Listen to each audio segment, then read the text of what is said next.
Doctor Nusrat നേരത്തെ മദ്രസ വിദ്യാഭ്യാസത്തെക്കുറിച്ച് ഇവിടെ മൗലവി പറയുകയുണ്ടായി. പക്ഷേ നോക്കൂ, ഇന്ന് പാകിസ്ഥാൻ പ്രതിരോധ മന്ത്രി തന്നെ പറഞ്ഞത് ഈ മദ്രസ അതാണ് സെക്കൻഡ് ലൈൻ ഓഫ് ഡിഫൻസ് എന്നാണ് പറഞ്ഞിരിക്കുന്നത്. പാകിസ്ഥാൻ്റെ പ്രതിരോധ മന്ത്രി തന്നെയാണ് പറഞ്ഞിരിക്കുന്നത്. പക്ഷേ മൗലവിയെ പോലുള്ള ദേശസ്നേഹികൾ, ദേശീയ ബോധമുള്ളവർ ഈ മുഖ്യധാരയിലേക്ക് കടന്നു വരുന്നത് വലിയ സന്തോഷം ഉണ്ട് അല്ലേ? ഭാരത് മാതാ കി ജയ് വിളിക്കാനും അതുപോലെ ജയ് ശ്രീറാം വിളിക്കാനും അങ്ങനെയുള്ളവർ കൂടുതൽ എത്തുമെന്ന് തന്നെ പ്രത്യാശിക്കാം അല്ലേ? അതെ അതെ അതെ അതന്നെ നമ്മൾ പ്രതീക്ഷിക്കട്ടെ. കാരണം it is our responsibility of every citizen to stand up with the country. അതാണ് നമ്മുടെ രാജ്യത്തിനൊപ്പം നിൽക്കുക and do what it is needed എന്നുള്ള ഓരോ സിറ്റിസന്റെയാ. അത് വിശ്വസിക്കുന്ന ഒരു രാജ്യത്തിന്റെ ഡെമോക്രസിയിലുള്ള രാജ്യത്താണ് ഞാനും മൗലവിയൊക്കെ ജീവിക്കുന്നത്. പക്ഷേ ഇന്നിപ്പോ ഈ ശരിയ നിയമം മാത്രം എടുത്ത് അള്ളാന്ന് വിളിച്ച് അള്ളാഹു അക്ബറും പറഞ്ഞ് കലിമയും ചെല്ലിച്ച രാജ്യത്തെ പ്രധാനമന്ത്രി ബങ്കറിൽ ഒളിക്കുമ്പോ ഇന്ന് രാവിലെ എന്താ ചെയ്തേ? Omar Abdullah, Kashmir chief minister went out and he said let me have a look at the Kashmir, what happened yesterday night. അത് പോകുന്നത് എന്താണ്? അയാൾ ഇന്ത്യന്റെ തിരങ്ക പാറിപ്പിച്ച ഒരു വാഹനത്തിൽ പോകുമ്പോ അയാൾ പറഞ്ഞ ലെറ്റ് മീ ലുക്ക് അറ്റ്. അപ്പൊ അതിന്റെ കോൺഫിഡൻസ് എത്രയാണ്? ഇന്ത്യന്റെ പതാകയോടുള്ള കോൺഫിഡൻസ് ആണ് അയാളാ പോകുന്നത്. അതാണ് ഒരു CM ഓഫ് ദ കാശ്മീർ. അപ്പോ ഈ ശരിയ നിയമോ ഇതെല്ലാം വരുന്ന പ്രധാനമന്ത്രി നമ്മളെ പിന്നെ ചോരയൊഴിക്കും, അങ്ങനെയാവും ഇങ്ങനെയാവും എന്നൊക്കെ പറഞ്ഞ് എല്ലാ വീരവാദങ്ങളും ഒഴുക്കി ഇന്ത്യയെ യുദ്ധത്തിലേക്ക് എന്താ പറയാ നമ്മള് ഇടിച്ചിടിച്ച് വാങ്ങിയതാണ്. പാകിസ്ഥാനികൾ ഇടിച്ചടി വാങ്ങുന്ന അറിയാം. അത് തന്നെയാണ് സംഭവിച്ചത്.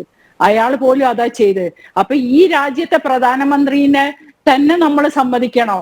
ഉമർ അബ്ദുള്ള പോലത്തെ ഒരു മുഖ്യമന്ത്രിക്ക് അത്ര ധൈര്യം കിട്ടിയെങ്കിൽ ഈ രാജ്യം ഇന്ന് ഭരിക്കുന്ന പ്രധാനമന്ത്രി മഹാത്മാവ് തന്നെയാണ്. അത് പറഞ്ഞുകൊണ്ടേയിരിക്കും. അത് എന്റെ വിശ്വാസം അതാണ്. എല്ലാ ഭാരതീയന്റെയും ഭാരതത്തിൽ വിശ്വസിക്കുന്നവന്റെ വിശ്വാസം അതാ. അദ്ദേഹം ജയ് ഭാരത് മാതാ കി ജയ് പറഞ്ഞപ്പോ നരേന്ദ്രമോദി എന്നൊരു പ്രധാനമന്ത്രി ഇത്രയും ശക്തമായി ചെയ്യണതിനെ പറ്റി പറയാന് മൗലവിക്ക് ധൈര്യമില്ല. കാരണം അങ്ങോട്ട് ചെല്ലുമ്പോ ബാക്കി മല്ലാക്കന്മാരോ സമസ്തയെ കൊടുക്കൂ. നമുക്ക് അതിനൊന്നും പേടിയില്ല. ജനിച്ചാ മരിക്കണം എന്ന് മാത്രമേ അറിയുള്ളൂ. നല്ലത് ചെയ്തു പോവുക, രാജ്യത്തിനൊപ്പം നിൽക്കുക. എന്റെ രാജ്യമാണ് എനിക്ക് വലുത്, ഞാൻ ചെയ്യുന്ന കാര്യങ്ങൾ നല്ലതായിട്ട് പോവുക. അതാണ് നമ്മൾ പഠിച്ചത്. അപ്പോ ഇന്ത്യൻ പ്രധാനമന്ത്രി ഇന്ദിരാഗാന്ധി മരിച്ചത് ഇത്ര വലിയ തീവ്രവാദികളെ ഇപ്പൊ ശ്രീജിത്ത് പണിക്കർ പറഞ്ഞില്ലേ, ഇന്നിപ്പോ ഏറ്റവും അധികം ബുദ്ധിമുട്ട് അനുഭവിക്കുന്ന പഞ്ചാബികളാണ്. പഞ്ചാബികൾ പുഞ്ചില് വന്നപ്പോ കന്യാസ്ത്രീ മഠങ്ങളും അവിടുത്തെ സിഖ് ഗുരു നാനാക്കിന്റെ ടെമ്പിളും ഒക്കെ അറ്റാക്ക് ചെയ്തു. എന്തിനു വേണ്ടിയിട്ട്? ഹിന്ദുക്കളത് കഴിഞ്ഞു പഞ്ചാബികൾക്ക് കൊടുത്തു. ബോർഡറിൽ നിൽക്കുന്ന പഞ്ചാബി എന്നും അനുഭവിക്കുന്നുണ്ട്. ഇന്ദിരാഗാന്ധി എന്തിനായിരുന്നു ബ്ലൂ സ്റ്റാർ ഓപ്പറേഷൻ നടത്തിയത്? അവിടെ എന്താ സംഭവിച്ചാന്ന്? ബ്ലൂ സ്റ്റാർ ഓപ്പറേഷൻ ഇന്ദിരാഗാന്ധി എന്തിനാ മരിച്ചത്? വെറുതെ പോയ ഒരു സിഖുകാരൻ വെടിവെച്ച് വന്നതാ? അങ്ങനത്തെ ഒരു പ്രധാനമന്ത്രി അല്ല ഇന്ന് ഇന്ത്യക്കുള്ളത്. കാര്യം നോക്കി കറക്റ്റ് ആയിട്ട് സിവിലിയൻസ് ഇല്ലാത്ത പാകിസ്ഥാൻ വിട്ട ചാവേർ വിമാനം പോലും മാറ്റി നിർത്തി ആക്രമിക്കാൻ നിയന്ത്രണം കൊടുക്കാനും കഴിവുള്ള ഒരു പ്രധാനമന്ത്രി ഇവിടെ ഉണ്ടായിട്ട് ആ വിമാനത്തിന് തട്ടെങ്കിൽ കഥ മുഴുവനൊന്നും മാറുകയായിരുന്നു. പക്ഷെ ഇന്ദിരാഗാന്ധിയെ പോലത്തെ ഒരു പ്രധാനമന്ത്രി എന്താ ചെയ്ത? അവിടുത്തെ മൊത്തം സിഖുകാർക്ക് അതിന് പ്രശ്നം ഉണ്ടായി. സിഖിന് വളരെയധികം വേദന, ആ ഒരു മതത്തിനെ വേദനിപ്പിച്ചതായിട്ട് അവര് വിശ്വസിച്ചു. ഇന്നും അതിനു വേണ്ടി ഡിബേറ്റ്സ് ലോകം മുഴുവനും സിഖുകാർ നടക്കുക. പകുതി സിഖുകാർക്ക് ഇപ്പൊ മതമില്ല, ഒന്നുമില്ല. ഒരു ഗുരുനാനാക്ക് ടെമ്പിളിൽ പോവും, പ്രാർത്ഥിക്കും വരൂ. ഹിന്ദുവല്ല, മുസൽമാനുമല്ല, ക്രിസ്ത്യനുമല്ല. ഇന്ന് ഇവിടെ കാണുന്ന പകുതിയോളം പഞ്ചാബികള്. ആരാണ് ഉത്തരവാദി? ഇന്ദിരാഗാന്ധിയെ കൊന്ന അതിലൊരു പഞ്ചാബി ആയിരുന്നില്ലേ? ആ പഞ്ചാബികളെ കൂട്ടക്കൊല നടത്താൻ വേണ്ടി സഹായിച്ചത് ബാക്കി വന്ന കോൺഗ്രസ്സുകാരായിരുന്നു. അതൊന്നും ചെയ്യാത്ത ഒരു പ്രധാനമന്ത്രിയാണ്. ഇതിൽ ഇടപെട്ടിട്ട് കാര്യമല്ല. ചരിത്രം വളച്ചൊടിക്കരുത്. ഇവിടെ കുറെ പേര് ഇരിക്കുന്നുണ്ട്. ഈ പാനലിൽ കുറെ പേരുണ്ട് ചാനലിലുള്ള. നിങ്ങൾ ഇസ്ലാമിന്റെ കാര്യം പറഞ്ഞ് എന്നോട് ചോദ്യം ചെയ്തു. ഞാൻ രാജ്യത്തിന്റെ കാര്യം പറഞ്ഞാ നിങ്ങളോട് ചോദിക്കുന്നത്. ചോദ്യം ചെയ്യാൻ ഞാൻ ആളല്ല. എന്റെ രാജ്യം, എന്റെ രാജ്യത്തിന്റെ കൂടെ നിൽക്കണം. എന്തുകൊണ്ടാണ് ഇന്ന് ഇന്ത്യന്റെ ഓരോ ബോർഡറിലുള്ള മുഖ്യമന്ത്രിമാര് മുഖ്യമന്ത്രി നുസ്രത്ത് ജഹാൻ പറയുന്നത് തെറ്റുണ്ട്, തെറ്റുള്ളതുകൊണ്ടാണ് സൂചിപ്പിച്ചത്. നിങ്ങൾ ആഗ്രഹിക്കുന്ന ശരിയത്ത് നടക്കുന്ന എന്താണ് നുസ്രത്ത് ജഹാന് പറഞ്ഞ്? നുസ്രത്ത് ജഹാൻ എന്നും പറയുന്നത് ഈ ഭാരതത്തിനൊപ്പം നിൽക്കുന്ന ഒരു മുസൽമാനാണ്. നിങ്ങൾ എന്താണ് പറഞ്ഞു വരുന്നത്?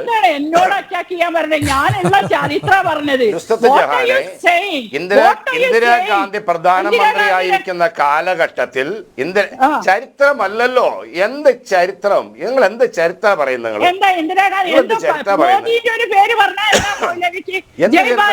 എന്റെ പ്രധാനമന്ത്രി മോദി എന്ന് പറയൂ. ഇന്ത്യ സംരക്ഷണം ഇന്ദിരാഗാന്ധിയുടെ കയ്യിലല്ല, ഇന്ന് മോദിയുടെ കയ്യിലാണ്. മോദിജി നിങ്ങളുടെ അല്ലല്ലോ, എന്റെയും പ്രധാനമന്ത്രി. അത് പറയൂ. അല്ലാതെ എന്റെയും പ്രധാനമന്ത്രി മോദിജി, എന്റെയും പ്രധാനമന്ത്രി നിങ്ങളുടെ മാത്രമല്ല. ബുദ്ധിമുട്ട് അനുഭവിക്കുന്ന ഇന്നലെ രാത്രി പുഞ്ചിൽ അറിയോ? ഈ പ്രേക്ഷകരെ അറിയണം, പലരും മീഡിയകളിൽ വന്നിട്ടില്ല. ഇന്ദിരാഗാന്ധി എടുത്ത നിലപാടിനെയാണ് ഞാൻ പറഞ്ഞത്. ഇന്ദിരാഗാന്ധിജി എടുത്ത നിലപാടിനെയാണ് ഞാൻ പറഞ്ഞത്. ഇന്നലെ ഫുൾ ബ്ലോക്ക് ഔട്ട് ആയിരുന്നു എല്ലാ ബോർഡറുകളും. ബോർഡറിൽ ഉരുക്ക് വനിതകളൊക്കെ തന്നെ അവിടെ എല്ലാരും ഇന്ത്യയിൽ അവസരം കിട്ടിയാണ്. പിന്നെ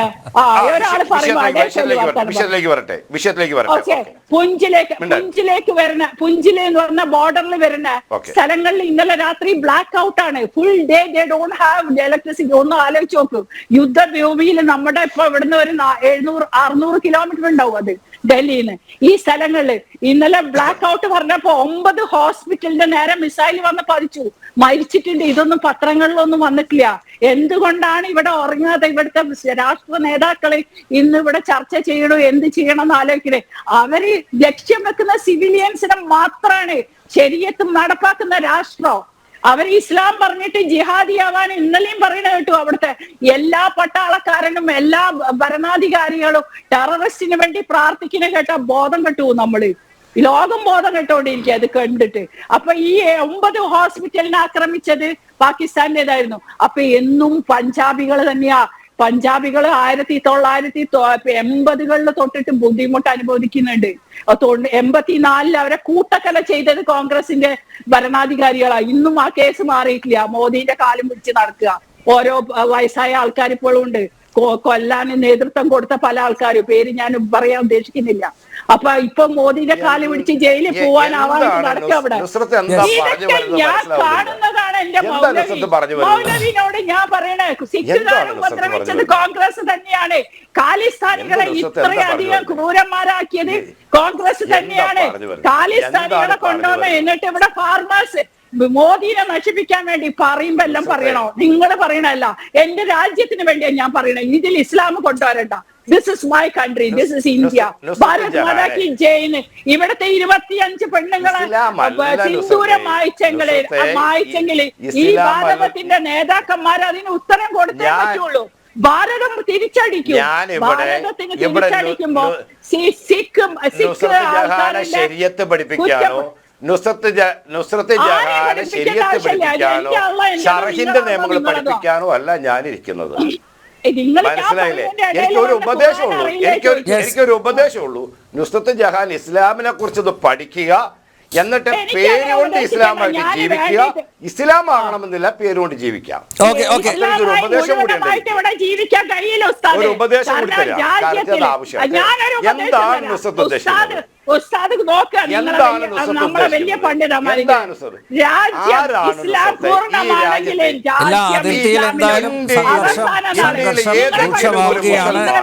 ദേവിയത് ഈ ഫ്ലോറിൽ ഒരു സംഘർഷം വേണ്ട. ശ്രീ മൗലവി, ഞാനൊന്ന്